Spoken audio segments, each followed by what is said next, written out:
Members आज Nifty 25,000 को cross कर चुका है। मार्केट में आज बहुत तगड़ी तेजी थी, बहुत सारे मिड कैप्स पॉजिटिव हो चुके थे। एंड देखो मैंने यहाँ पे मैसेज भी छोड़ दिया था आप लोगों को कि मार्केट में भाई अभी बॉटम आउट हो चुका है, ठीक है। काफी तक बॉटम आउट हो चुका है और यहां से एक पॉजिटिविटी आने की पूरी उम्मीद है, ठीक है। अगर आप देखोगे मिड कैप इंडेक्स 58,000 को आज टेस्ट कर चुका था, हालांकि क्लोजिंग नहीं थी लेकिन टेस्ट कर चुका था। निफ्टी ने 25,000 के ऊपर closing the, which is very very positive, ठीक है। अब ध्यान से सुनो, मैंने तो ऑलरेडी बोल दिया कि आपको शॉपिंग करना स्टार्ट कर सकते हैं क्योंकि मार्केट बॉटम आउट हो चुका है। और एज द मैं म्यूचुअल फंड डिस्ट्रीब्यूटर रजिस्टर्ड हूं तो मैं आपको बताना चाहूंगा यहां से म्यूचुअल फंड में भी आप अगर फोकस करना चाहते हैं तो डेफिनेटली फोकस कर सकते हैं, क्योंकि म्यूचुअल फंड में भी अब मार्केट में तेजी आ सकती है, तो म्यूचुअल फंड भी काफी तक पॉजिटिव रहने की उम्मीद रखते हैं, ठीक है। लेकिन टाइम फ्रेम थोड़ा लंबा रखेगा, कम से कम 1-2 साल का टाइम फ्रेम रखेगा तो ज्यादा बेटर होगी, ठीक है। क्योंकि देखो मिड कैप तो ऐसा नहीं कि रॉकेट बनेंगे, 20% की सर्किट मारेंगे। इंडेक्स की बात कर रहा हूं तो क्या वो स्लो स्लो मोमेंटम करेंगे, ठीक है। तो क्या है कि आप डेफिनेटली रडार पे रख सकते हैं अच्छे वाले म्यूचुअल फंड जो आपको पसंद आते हैं, ठीक है। ओके, तो शॉर्ट एंड सिंपल में मार्केट अब एक बॉटम आउट बना चुका है। एंड आप पूछे सर कंफर्मेशन कहां मिला, तो आप देखो ये जो कैंडल था, जो ये जो लोअर लो बन रहा था ना यहाँ पे, ठीक है, ये लोअर लो का यहाँ पे रेंज तोड़ता हुआ दिखाई दिया, which is very very positive, ठीक है। और क्लोजिंग भी काफी सस्टेनेबल होती हुई दिखाई दी। मैं वेट कर रहा था आज के क्लोजिंग का, आज क्लोजिंग पॉजिटिव आ चुकी है। सो इसकी वजह से मैंने कंफर्मेशन आपको दे दिया है, ठीक है। आप मुझे कमेंट कर सकते हैं, ओके, अगर कोई क्वेरी है। इसके अलावा देखो आज नई चैनल पे एक वीडियो रख दिया है जो मैंने यस्टरडे टाउन यूएसडी शॉर्ट किया था। क्या स्ट्रेटेजी थी, इसके अलावा भी क्या स्ट्रेटेजी थी, एक दो मैंने क्रिप्टो शॉर्ट किए थे। तो मैंने जो 80% का प्रॉफिट किया था, ठीक है, एक ही ट्रेड में, एक ही दिन में, ठीक है, वो कैसे किया वो यहाँ पे मैंने सेटअप्स में बताया, आप जाके चेकआउट जरूर कर सकते हैं। ये नई चैनल पे रखा है, smart money moves bye market के अंदर, जाके जरूर चेकआउट कीजिएगा, ठीक है। चलिए, और इसके अलावा हाँ, नए वीडियोस भी रखने की कोशिश करेंगे smart money moves bye market. तो अगर आप नई चैनल नहीं जुड़े तो जाके जरूर ज्वाइन कर सकते हैं। चलिए फटाफट स्टार्ट करते हैं यहाँ पे अगला पॉइंट। देखो आज एफआई की सेलिंग थी, यानी कि एफआई अभी भी स्ट्रेंथ नहीं बता रहे, लेकिन आप ये समझो कि मार्केट ने काफी चीज सस्टेन करने की कोशिश की है। तो मार्केट आप ऐसा मत समझो रॉकेट बनेगा, स्लो एंड स्टेडली ऊपर जा सकता है। वॉलेटाइल बीच में होगा, ऐसा में सोचना मत कि मार्केट वॉलेटाइल ही होगा, बट चांसेस कम है कि भाई ये लेवल तोड़ेगा। 24,300 का जो लेवल बना था अभी रिसेंटली, वो शायद जल्दी ना तोड़े। ओके, इसके अलावा मार्केट में आज अच्छी पॉजिटिविटी का रीजन एक बहुत बड़ा था। एयरटेल ने भी अपना प्लान जो था वो डिसकंटिन्यू कर दिया, 1 जीबी पर डे का प्लान। देखो अब क्या है कि जियो लीडर है, तो जियो जो करेगा वही, पिछले 3 अंधे होते हैं ना, वो चलते उसके पीछे, मतलब बोलते हैं ना बकरे, ठीक है, एक के पीछे एक चलते रहते उस टाइप का है। तो जियो जो करेगा वही भारतीय एयरटेल, वही वोडाफोन आइडिया करने की कोशिश करेगा। जियो मान लो भाई बोलेगा कि भाई सिर्फ एक प्लान रखना है 400 रुपए का पर मंथ का, तो भारतीय एयरटेल भी वही करेगा, ठीक है। ये लोग मतलब पार्सल गेट की तरह चलते, पब्लिक का, यूजर्स का कोई मीनिंग होता नहीं, कोई प्रोस्पेक्टिव होता नहीं है, ठीक है। और जो ट्राई है ना, जो रेगुलेटरी होता है ना, टेलीकॉम को रेगुलेट करने के लिए, वो भी मतलब अंधे, मतलब अंधेरी नगरी में गंडू राजा जैसा है, ठीक है। तो शॉर्ट एंड सिंपल में भारतीय एयरटेल के लिए डेफिनेटली ये चीजें पॉजिटिव है, ठीक है। तो अगर हम लोग एयरटेल की बात करें तो मोमेंटम काफी अच्छी आई है, लेकिन क्या सस्टेन करेगा पता नहीं, ठीक है। अगर सिंपल बात करें तो लाइफ हाई की ऊपर सस्टेन करा है, लेकिन देखो लार्ज कैप है तो बहुत स्लो मोमेंटम करेगा, ठीक है, बहुत स्लो मोमेंटम है और स्लो ही मोमेंटम करता हुआ आपको दिखाई देगा, ठीक है। लेकिन जो भारतीय एयरटेल की हालत थी ना, वैसे ही आईएक्स की हालत है। जब भारतीय एयरटेल की हालत 2016 के आसपास हुई थी या 2017 के आसपास हुई थी, ठीक है, जब जियो आया था, जियो ने पूरा टेलीकॉम इंडस्ट्री डिस्टर्ब कर दिया था, वैसी हालत आईईएक्स की हुई है, ठीक है। जो यहाँ पे कपलिंग की बात आ रही है ना, आप ये समझो 3-4 साल तो आराम से निकाल देगा आईएक्स, ठीक है, कपलिंग की वजह से। ओके, अब देखो इन्फोसिस एम्फेसिस, आज आईटी स्टॉक्स पॉजिटिव थे। हम लोगों ने डिस्कस भी किया था कि आईटी स्टॉक्स बॉटम आउट भी लग रहे हैं यहाँ पे, ठीक है, लेकिन कब भागेंगे पता नहीं। लेकिन आज मोमेंटम आई। अब देखो मोमेंटम की वजह ये थी कि फेड की बैठक होने वाली है, ठीक है। वो बैठक 23 तारीख तक होने वाली है, कल से लेके 23 तारीख तक। तो माना जा रहा है कि रेट कट होने वाले हैं और उसका उम्मीद में आपको आईटी इंडेक्स पूरा मोमेंटम करता हुआ आपको दिखाई दिया है, ठीक है। जो 25 बेसिस पॉइंट का रेट कट होने वाला है नेक्स्ट मंथ में फेड का, उसकी वजह से आपको आईटी इंडेक्स जाता हुआ दिखाई दिया है। तो आप ये समझो कि होप में जा रहा है, ठीक है, एक बेसिक होप में जा रहा है। तो हो सकता है कि आईटी इंडेक्स थोड़े टाइम के लिए पॉजिटिव रहने की कोशिश करे, ठीक है। सो वो ध्यान में रखिएगा, ओके। एंड देखो मैंने जो हेजिंग किया था ना, आप सभी लोग जानते हैं ना कि भाई रिलायंस किया था। अब देखो मंथ एंड होता है ना, तो देखो मंथ एंड में सभी भागने की कोशिश कर रहे थे। कल रिलायंस भागा, हेजिंग को ब्रेक करने की कोशिश की। आज इन्फोसिस भागा, जो मैंने हेज किया था, उसने रेंज ब्रेक करने की कोशिश की। तो पॉइंट क्या आ जाता है कि मंथ एंड में थोड़ा-सा हेजिंग में प्रॉब्लम आना स्टार्ट मे बी हो, ठीक है? तो ट्राई करो फर्स्ट 2 वीक, स्टार्टिंग के जो 16 तारीख होते हैं ना, पहला 2 वीक, उस पे फोकस करो। ज़्यादा बेटर वही एक बेनिफिट मिलने के चांसेस हैं। ओके। लास्ट 2 वीक में क्या है, प्रीमियम ऑलरेडी डीके हो चुके होते हैं। अब मान लो कि कोई भी ज़रा-सा मोमेंटम करता है ना, तो थोड़े लॉसेस में आ जाते हैं। सो वो ध्यान में रखिएगा। Okay, gaming industry. अब देखो, गेमिंग इंडस्ट्रीज में मुझे कंफर्मेशन तो नहीं मिला, आपको मिला मुझे कमेंट कर सकते हैं। आज बैठक थी गेमिंग इंडस्ट्री की, ठीक है? बात होने वाली थी गेमिंग इंडस्ट्री में। माना ये जा रहा है कि जो भी पेमेंट वाली गेम है वो पूरे बंद हो जाएगी, यानी कि ड्रीम इलेवन हो गया या लूडो हो गया, वो सभी गेम बंद हो जाएगी, ठीक है? ऐसा माना जा रहा था। लेकिन आप यहाँ पे देखो अब क्या आ रहा है, अब ध्यान से समझो।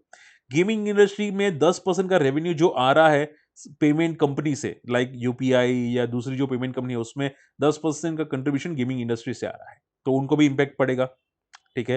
तो जैसे कि आप लोग जानते हैं ना कि जो जीएसटी इंश्योरेंस में बोले थे कि भाई इंश्योरेंस में जीएसटी ना हटाओ, ठीक है? वरना जीएसटी में इम्पैक्ट इंश्योरेंस कंपनी में इम्पैक्ट आएगा। ऐसा ही यहाँ पे कमेंट्स आते हुए दिखाई दिए हैं, ठीक है? ये एक टाइप का डराने की कोशिश की जा रही है कि भाई गेमिंग इंडस्ट्री में ये पेनल्टी ना लाओ। बट क्या है कि बहुत सारे लोग शेयर मार्केट की ज़्यादा, देखो जिनको नहीं पता है, शेयर मार्केट से ज़्यादा ड्रीम इलेवन में है लोग, ठीक है? ड्रीम इलेवन में लोग वहाँ पे ₹35 गँवाना चाहते हैं, वो गँवाते हैं, ठीक है? लेकिन शेयर मार्केट में उनको जुआ लगता है, ड्रीम इलेवन जुआ नहीं लगता उनको, ठीक है? अब यही एक बहुत बड़ी दिक्कत है मार्केट के अंदर, उनको शेयर मार्केट जुआ लगता है। अब कैसे समझाएँ कि शेयर मार्केट जुआ नहीं होता? मैंने आज ही मेरी कम्युनिटी में डिस्कस किया था कि ओला चांसेस है कि 20% की सर्किट मारेगा।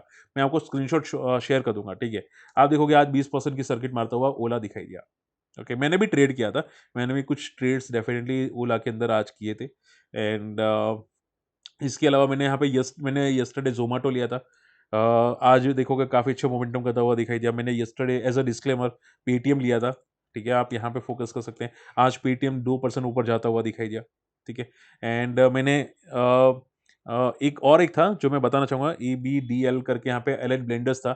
आज मॉर्निंग में 52 हाई मारता हुआ दिखाई दिया। तो मैंने 3% का प्रॉफ़िट आज बुक किया एज़ अ बीटीएसटी में, ठीक है? तो क्या है कि मेरा सॉफ्टवेयर काफ़ी चीज़ें बता देता है कि भाई ऐसा-ऐसा स्विंग होने वाला है, ऐसा-ऐसा होने वाला है। ठीक है। तो काफ़ी चीज़ें मुझे बेनिफिट मिल जाती है। मेरा सॉफ्टवेयर नहीं बताया था कि भाई एलेक्स ब्लेंडर्स मोमेंटम करेगा। आज मेरे सॉफ्टवेयर नहीं बताया था कि भाई इटर्नल पॉजिटिव रहने की उम्मीद है, पेटीएम पॉजिटिव रहने की उम्मीद है। ठीक है।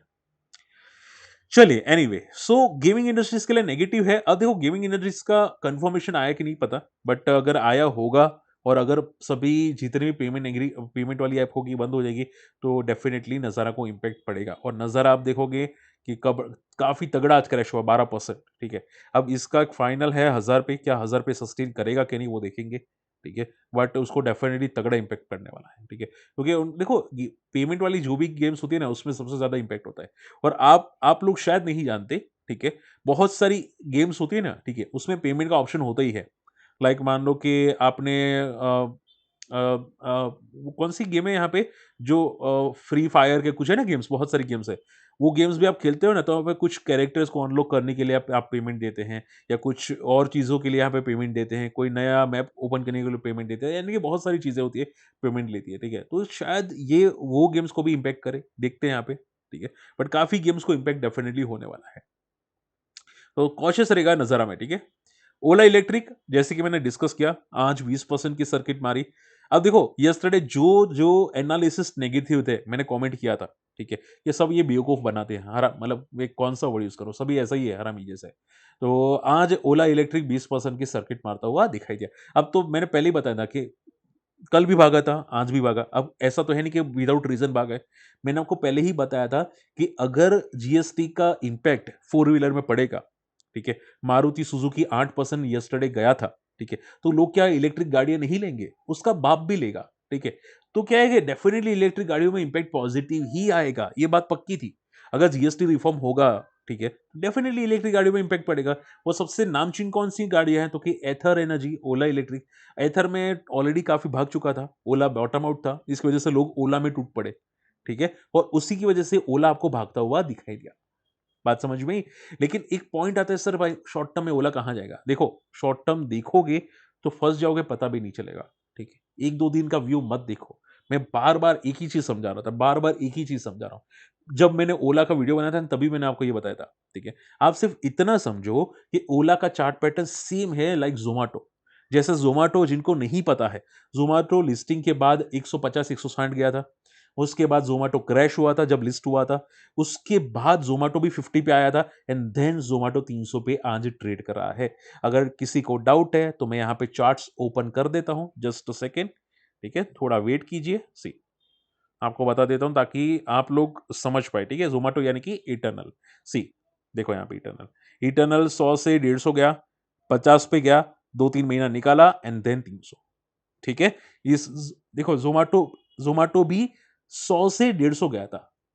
ओला भी अगर आप देखोगे 70 से 150 के ऊपर गया था, उसके बाद गिरा।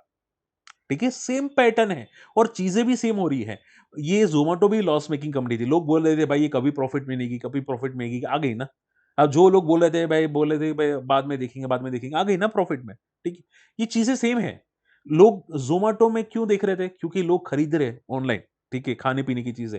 ओला भी सेम है भाई, ओला गाड़ियाँ नहीं लेने वाले हैं, डेफिनिटली लेने वाले हैं, ठीक है? बहुत सारी गाड़ियाँ लॉन्च कर रहे हैं, पागल तो है नहीं, ठीक है? और गाड़ियाँ मैंने खुद देखी है, आप अपने घर पे नीचे जाके देख सकते हैं सोसाइटी में, ठीक है? गाड़ी अगर दिख रही है तो मतलब ले रहे हैं मतलब आए जान चलने वाला है बंदा, ठीक है? सिंपल रूल है। तो उसमें बेकार की बातें मत करो यार, ठीक है? बाकी रही बात अभी की, तो आप ये समझो कि 50 तो क्रॉस कर चुका है, अभी का रेजिस्टेंस है 80 का, देखते हैं क्या करता है, ठीक है? बट क्या है कि देखो 1-2 दिन का व्यू देखोगे तो वॉलेटाइल रहेगा। मान लो कि आज 2 दिन से भाग रहे हैं, कल 6% गिर गए तो आप क्या करोगे? ये सोचा है आप लोगों ने? ठीक है? तो बात क्या है कि भाई 2-3 दिन भागेगा, ऐसा तो है नहीं कि रोज़ भागेगा, ठीक है? रोज़ 20-20% भागेगा, 10% भागेगा, प्रॉफिट बुकिंग करेगा ही करेगा, 5-6%। आपका माइंड क्लियर होना चाहिए कि भाई आपका व्यू कितना लंबा है। आप पूछो सर आज लें, सर कल लें। अब मान लो आज ले लिया, अब कल 6% गिरा, सर अब क्या करें? आप तो गलत बोल रहे थे। भाई इतना भागेगा तो गिरेगा ही ना, उसका बाप भी गिरेगा, ठीक है? तो थोड़ा तो गिरेगा यार, बट आपको समझना है कि आपको क्या करना है। चलिए पॉइंट पे आ जाते हैं डायनेमिक केबल्स। अब देखो ये कंपनी कंडक्टर बनाने वाली है, एंट्री कर रही है। ये केबल बना रही थी, अभी एलॉय कंडक्टर बना रही है। इसकी वजह से कंपनी का कैपेक्स बढ़ने वाला है और उसकी वजह से बंदा 20% की सर्किट मारता हुआ दिखाई दिया है, डायनेमिक केबल्स, ठीक है? अब ये बंदा तो रॉकेट बन गया पूरा का पूरा, डायनेमिक केबल्स, ठीक है? आज लाइफ हाई के आसपास पहुंचता हुआ दिखाई दिया। लिस्टिंग हुई थी 50 के नीचे, 50 के आसपास, आज 450 पे ट्रेड करा है विदिन 2 ईयर्स, ठीक है? और अभी भी ये पॉजिटिव ट्रेड करता हुआ दिखाई दिया, पता नहीं कितना भागेगा। बट देखो ये बहुत छोटी मार्केट कैप की कंपनी है, ठीक है? अगर हम लोग अब यहाँ पे देखें 2000 करोड़ की मार्केट कैप है, ठीक है? अब ये कितना भागेगा कहना मुश्किल है, बट अगर ये जो कंपनी बता रही है, उसके हिसाब से तो डेफिनिटली पॉजिटिव ग्रोथ कंपनी में बहुत सॉलिड है।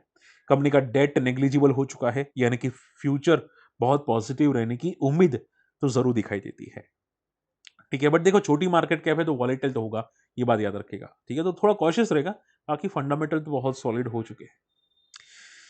ओके, लेटेस्ट आईपीओ जो आज लिस्ट हुआ था रीगल रिसोर्सेस, लिस्टिंग के बाद डे लो पे क्लोजिंग थी। मैं हमेशा आप लोगों को सिखाया कि जो भी आईपीओ लिस्टिंग के बाद डे लो पे क्लोजिंग देता है बहुत ही केयरफुल है ना, क्योंकि वो और गिरने के चांसेस रखता है, ठीक है? हालांकि एक बात याद रखिएगा, see Regal IPO, Regal resources, market cap छोटी है, देखिए 22 पी का स्टॉक है, लेकिन इसका कामकाज थोड़ा बहुत एग्रीकल्चर में जाता है और एग्रीकल्चर आपको पता है कि भाई हमें ग्रोथ ज़्यादा नहीं होती, ठीक है? तो थोड़ा कॉशियस रहेगा, ठीक है? बंदे में डेट भी बहुत ज़्यादा है एज़ कम्पेयर टू रिजर्व्स, ठीक है? ग्रोथ है, डेट बहुत ही लिमिट के बाहर कंपनी ने रखा है, तो अगर ग्रोथ मैनेज नहीं कर पाते तो प्रॉब्लम क्रिएट हो सकती है। तो शॉर्ट टर्म का व्यू है तो बहुत बहुत केयरफुल है ना, फँसोगे नहीं, ठीक है? तो लिस्टिंग के बाद भाई 30% मिल रहा है, ठीक है? थोड़ा हैप्पी रहो यार, ऐसे मार्केट में 30% मिलना इज़ नॉट बैड, ठीक है? सो बस वो ध्यान में रखिएगा।